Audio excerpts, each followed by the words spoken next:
Dia 1º de setembro de 2016, na sede da Superintendência Regional da Polícia Federal em Paraná, presente o colaborador Pedro da Silva Corrêa de Oliveira Andrade Neto, acompanhado do seu advogado André Luiz Pontaroli, presente o Procurador Regional da República Antônio Carlos Welter e a Procuradora da República Jerusa Burman Viesseli, para colheita de declarações do já nominado no interesse do procedimento investigatório criminal 1.25.0000003350-2015, dígito 98. Doutor Pedro, então, o senhor estava falando sobre a interface do mensalão com o Petrolão. É verdade. O mensalão e o Petrolão era uma coisa só.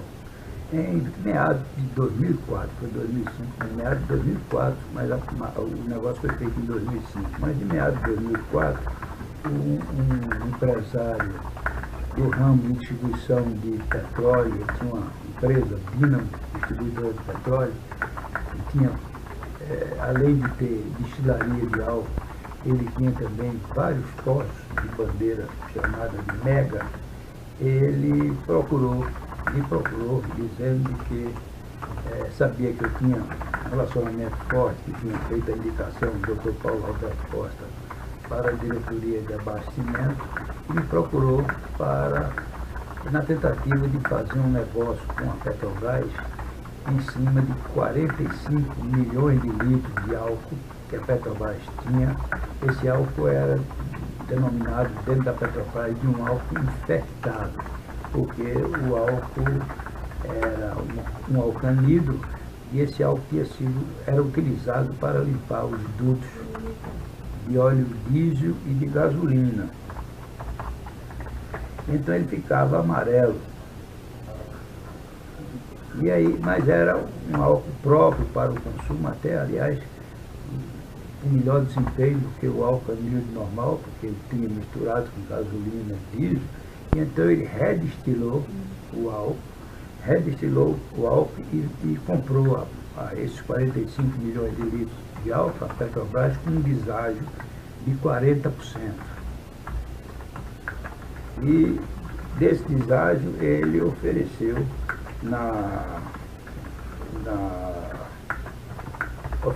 ao colaborador uma contrapartida de R$4.800.000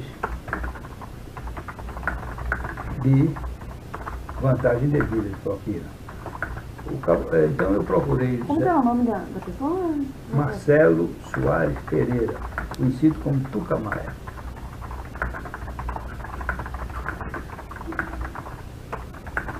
E essa Dínamo distribuidora de petróleo fica onde mesmo? Não sei, era dele.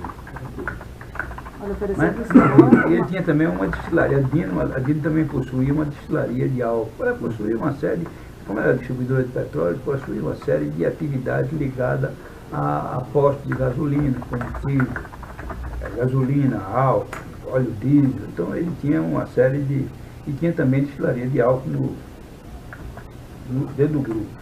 E esses 4,8 milhões eles foram oferecidos como contrapartida e propina da operação dos 45 milhões de litros de álcool que a Petrobras dispunha, esse álcool chamado álcool anidro infectado, e que foi vendido a esse empresário com uma... O senhor sabe o valor total dessa transação? Não sei porque ele foi oferecido com um deságio de 40%. E foi feito isso, 4.800.000, não sei se é 5%. E aí, na verdade, o valor total eu não tenho ideia. E esse valor de 4,8 milhões, ele foi destinado a quem? Era para ser destinado à propina, que seria paga, então. Eu procurei o deputado Zé Janene, o deputado falou com o Paulo Roberto Costa autorizou.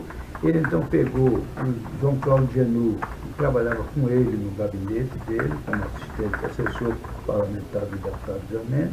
João Cláudio Genu conduziu esse assunto, e aí foi feito, esses 4 milhões foram divididos da seguinte maneira. Ficou 1.440.000, que eram os 30% para Paulo Roberto Costa,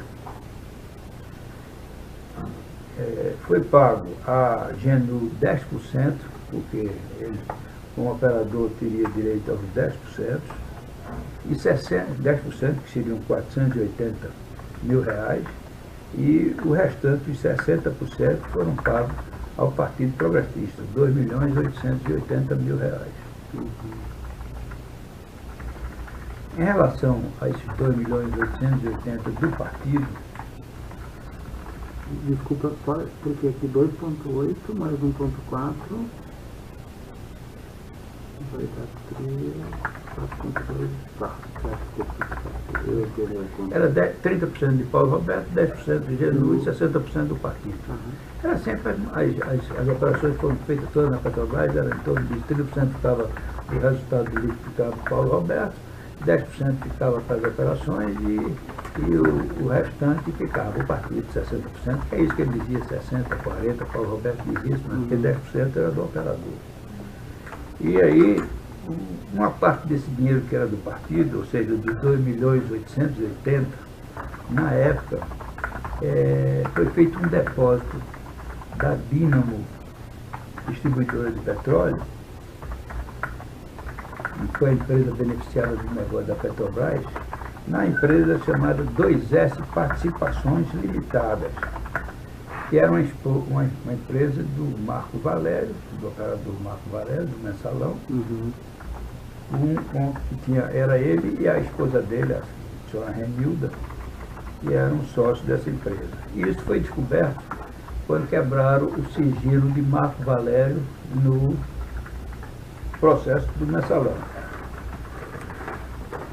Mas se o dinheiro ia foi depositado na PP, é porque o PP pagou, porque como o Marco Valério ele antecipava recursos para o partido, para o Partido dos Trabalhadores, porque ele tomava dinheiro do Banco Rural, e aí ele antecipava os recursos para o partido. Então, como estava se devendo a ele esse 1.700.000, foi pago através desse depósito da Dínamo Distribuidora de Petróleo, na empresa 2S Participações, que era de Marco Valério e da mulher dele, Dona Renilda. Tá, então foi pago para ele 1,7 milhões. 1,7 milhões, e o resto ficou com o partido. E o senhor sabe como é que o restante foi pago? O resto, portanto, foi pago em espécie para o partido. Tá.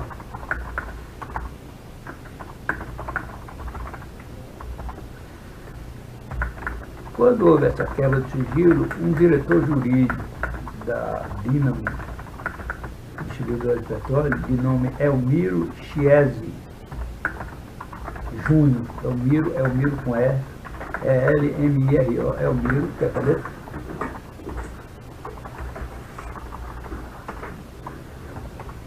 O diretor jurídico da Dínamo, chamado Elmiro Chiesi, Chiesi é com 2 S, C-H-I-E-S-S-E,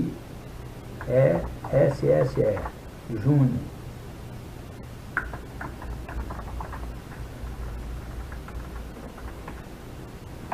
Ele deu uma explicação de que a empresa tinha comprado títulos da Eletrobras, a 2S, para quitar a dívida tributária da empresa com o governo federal, escondendo negociação com a Petrobras. Títulos da Eletrobras. Para quitar a dívida da Dínamo com a Petrobras. Dínamo com o governo federal. Aqui está a dívida fiscais, né? Aí, nessa mesma época, Marco Valério, através da assessoria dele de imprensa, ele informou desconhecer esse depósito na 2S e ainda informou que a 2S nunca negociou título de empresas títulos estatais. E também informou que a empresa não possuía sede nem quadro de funcionário, apenas uma conta no Banco do Brasil, onde tinha sido depositado esse dinheiro. Tinha sede, não tinha funcionário, tinha uma conta no Banco do Brasil, que era dele e da mulher, da 2S Participações. Então, na época, não se descobriu a razão da transação realizada. Não é? Mas ela demonstra esse vínculo que mas a Petrobras, a Petrobras, naquele momento, parecia que as pessoas não queriam chegar na Petrobras. Então, desde 2005, 2004, 2005, a Petrobras já financiava o mensalão. Então, era a mesma coisa. Quem forneceu a conta das 2S participações a Dínamo foi o João Cláudio Genu, por ordem de Janelli.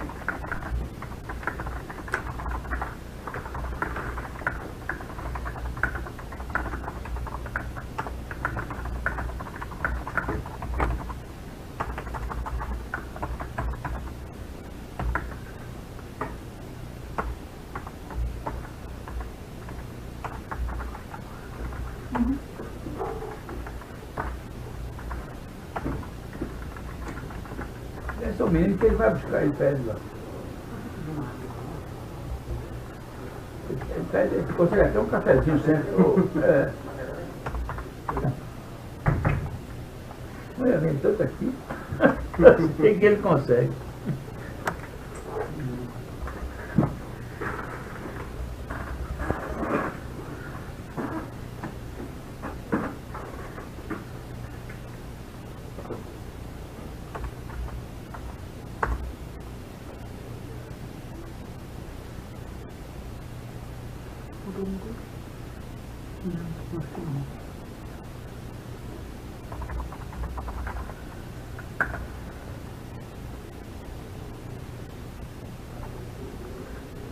Continuando então, doutor Pedro, sobre essa parte do mensalão, o senhor quer acrescentar mais alguma coisa?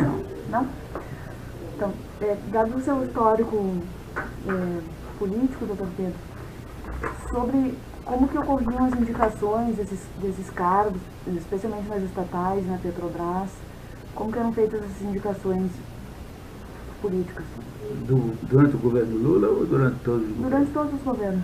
Bom, eu me elegi em 1978. Como o senhor já depôs, e a gente tem outros depoimentos com esse conteúdo todo, nós vamos pedir para o senhor falar hoje especificamente da questão do governo Lula, até por conta do tempo que nós dispomos. Acho que fica mais adequado limitar hoje. Aí, se o senhor puder explicar como é que se deu. O governo Lula se iniciou em 1º de janeiro de 2003. Em 15 de fevereiro de 2003, assumiu o Congresso, assumiu os novos deputados, quer dizer, a nova legislatura de deputados, não sei se naquele tempo eram 513 ou se eram 511, eu não me recordo quantos deputados eram. Hoje são 513, mas houve mudança, acrescentou essa coisa, então não me lembro quantos deputados eram, mas eram em torno assumiram todos os novos deputados.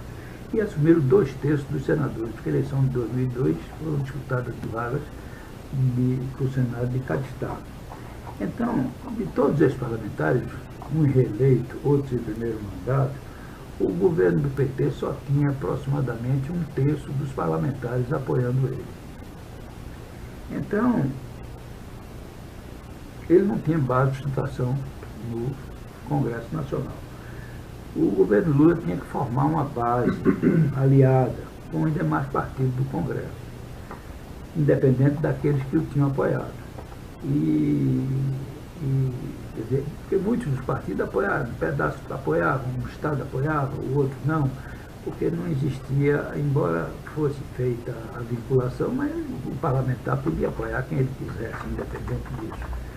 Ele procurou os partidos como o PT, como o PTB, o PMDB, o PDT e os outros partidos menores.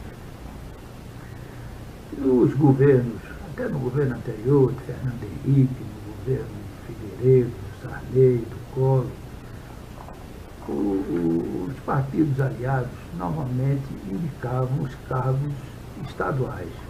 Em poucas exceções dos cargos nacionais, mas normalmente indicavam então os cargos estaduais como tipo as superintendências nos estados, as delegacias dos ministérios. Então tinha as fundações, autarquias, empresas importantes como Correio, Banco do Brasil, Banco do Nordeste, Caixa Econômica, Banco BASA, Polícia Federal, Polícia Rodoviária Federal, FUNASA, DENOX, CODEVAS, algumas vezes a Receita Federal. Então, era comum os parlamentares do governo indicarem os cargos de confiança nos estados. No governo Lula, ele teve dificuldade por conta disso. Primeiro porque os militantes do PT faziam 20 anos que achavam que esses cargos tinham que ser dele e queriam todos os cargos. Além disso, veio junto, na eleição de Lula, veio a CUT.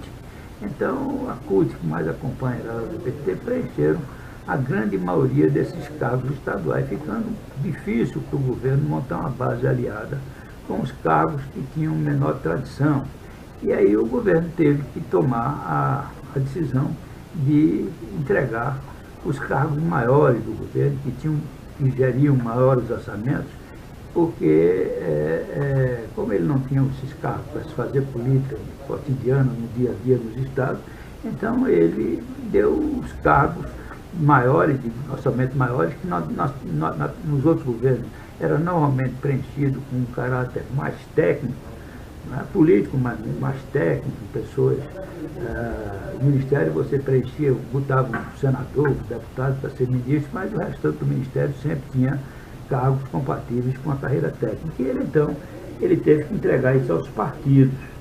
E aí foi a maneira como ele tinha de fazer uma base de sustentação política, com o sabido e total interesse de que esses partidos tinham realmente benefícios de forma arrecadatória para fazer a eleição.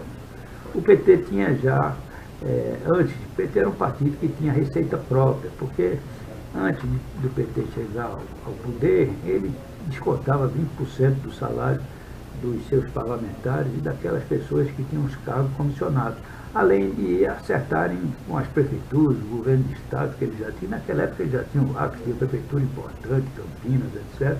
Muitas prefeituras, Santo André, onde até o encrenca, mataram o prefeito. Então ele tinha um sistema arrecadatório muito grande, e o partido dizia sempre que vivia com as burras cheias. Era um partido que tinha muito dinheiro. E isso era do conhecimento do presidente Lula, para dar esses cargos para a base aliada, e dos ministros da articulação política, que foram inicialmente, era o ministro da Casa Civil, Zé Disseu, que acumulava tudo, depois Aldo Rebelo, e no segundo governo dele, o Jacques Wagner. E outro ministro importante, como a Dilma Rousseff, que era ministra da Casa de Minas e Energia, o Antônio Palocci, que era ministro da Fazenda, e que tinha uma participação forte nos bancos, no RIR, nas empresas ligadas ao Ministério da Fazenda. O Márcio Tomás Bastos, que era o ministro da Justiça, que também tomava conhecimento desses assuntos. Eles sabiam qual era o interesse que tinha um partido como o Partido Progressista de administrar uma diretoria da Petrobras. Não tinha nenhum interesse em administrar a Petrobras, porque ninguém era técnico, ninguém sabia como é que funcionava. O que nós tínhamos interesse era nomear o diretor para poder fazer serviço, para prestar serviço aos empresários e receber recursos. Esses recursos, propina, que era para se gastar em eleição. Eu, por exemplo, não construí, ao contrário, diminuí meu patrimônio, não aumentei meu patrimônio, eu não tenho conta no exterior, não tenho nada, mas o dinheiro que eu recebi, sabendo que era errado, sabendo que era propina, sabendo tudo direitinho, mas fiz para gastar em política. Então, em 2002, na eleição de 2002, por exemplo, o PP não apoiou formalmente Lula, nem Serra. Nós não nos coligamos com ninguém. E como nós tínhamos mais interesse em fazer deputados, não tínhamos candidato forte a governo do Estado, e o Partido Progressista era um partido de deputados e senadores, como ainda hoje só tem uma governadora lá de Roraima. O partido tinha interesse em fazer deputado, e aí deixou livre o diretório para fazer as composições com quem eles quisessem. Os dois candidatos maiores, que eram Lula e Serra, mas também tinham outros candidatos, Ciro Gomes e diversos outros candidatos que estavam disputando a eleição, e cada partido fazia lá, cada diretório estadual fazia a composição com quem queria para que pudesse facilitar o número, aumentar o número de deputados.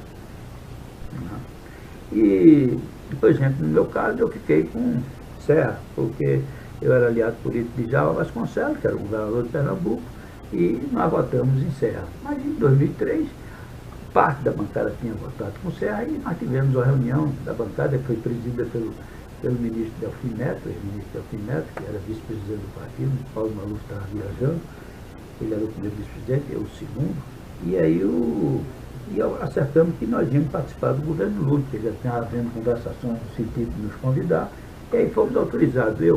Eu como presidente do partido, porque na verdade eu que exercia formalmente, era de fato o presidente, não era de direito, mas era de fato o presidente. O Pedro Henrique foi escolhido o líder do partido, e o deputado José Nene, que era o primeiro tesoureiro do partido, fomos escolhidos para montar a base de negociação, para que a gente pudesse fazer as indicações dos cargos e participar da base do governo de Lula. No início, nós tivemos a primeira conversa com o deputado Zé Genuíno, que era presidente do PT. O deputado Zé Genuíno era um presidente do PT, mas que não tinha essa paciência para tratar de cargo, essa coisa. Então ele marcou uma conversa com o ministro Zé Disseu. Nós tivemos com o ministro Zé Disseu, ele pediu que nós fizéssemos uma relação dos cargos que nós pretendíamos, e marcou porque a gente começasse a fazer essas reuniões com os assessores dele do gabinete, que era o Marcelo Sereno, o Silvio Pereira, o Silvinho, e a secretária dele, que era... agora, como é o nome dela? Lembrar o nome... Sandra Cabral. Sandra Cabral, que é do PT de Goiás. E aí nós começamos a fazer reuniões, nós entramos com os pedidos, nós queríamos uma série de órgãos, e aí pedimos a ele, nós queríamos uma diretoria do INPE, a diretoria da Anvisa, uma diretoria na Anvisa, a Secretaria de Assuntos Estratégicos do Ministério da Saúde, que era a secretaria que comprava todos os remédios do Ministério da Saúde, queria o Ministério da Cidade, queria o Denatran, a diretoria de abastecimento da Petrobras, a CBTU, a Receita Federal, vice-presidente da Caixa Econômica, diretoria do Banco Nordeste, presidência da CHEF, gerência da mesa de operações do Banco Brasil e algumas diretorias de fundo de pensão. Então, o ministro, nós falávamos sempre com o ministro chefe da Casa Civil, por exemplo, tinha assunto específico, o IRB, quem era subordinado ao ministro Palocci. Então, além de falar com o ministro da Casa Civil, nós íamos procurar o ministro Palocci, que ele, para fazer as indicações do IRB, para conversar com ele como é que a gente podia fazer esse entendimento para escolher a diretoria do IRB. No caso da Secretaria de Assuntos Estratégicos, o ministro era o hoje senador da Costa, que era ministro da Saúde, e nós tivemos conversando com ele. Então, quem comandava tudo era o Zé Disseu na Casa Civil. Havia um censo, o que é que existia? Ele havia pelo menos cargo entre os vários partidos da base aliada. Quando havia consenso, quem resolvia era Zé Disseu. E quando havia dissenso, havia problema entre os partidos, quem resolvia era o presidente Lula. O dissenso era ele que fazia. Mas aí, na formação da base, o partido foi atendido, no primeiro momento da reivindicação, com a Secretaria Executiva de Assuntos, a Secretaria Nacional de Assuntos Estratégicos do Ministério da Saúde. Fomos atendidos nomeamos para lá o doutor Luiz Carlos Bueno, nós fomos atendidos com a diretoria financeira do IRB, e nós colocamos lá o Luiz Eduardo Lucena. Fomos atendidos com a diretoria da Anvisa, nós colocamos lá o Vitor Hugo Travasso. Fomos atendidos com o diretor superintendente da TBG, Transporte Brasil Bolívia de Gás. E aí indicamos o Paulo Roberto Costa. E depois, quando não conseguimos fazer o entendimento com o Rogério Manso, que era o diretor de abastecimento, que tinha assumido, e o presidente Lula tinha acertado com o governo anterior, na passagem com o governo Fernando Henrique, ficar mais um ano na Petrobras, na transição do governo ficou acertado. Então, vou ver quando o senhor tem que deixar o café aí. Então, mas outro assunto que a gente falava na nomeação do Paulo Roberto.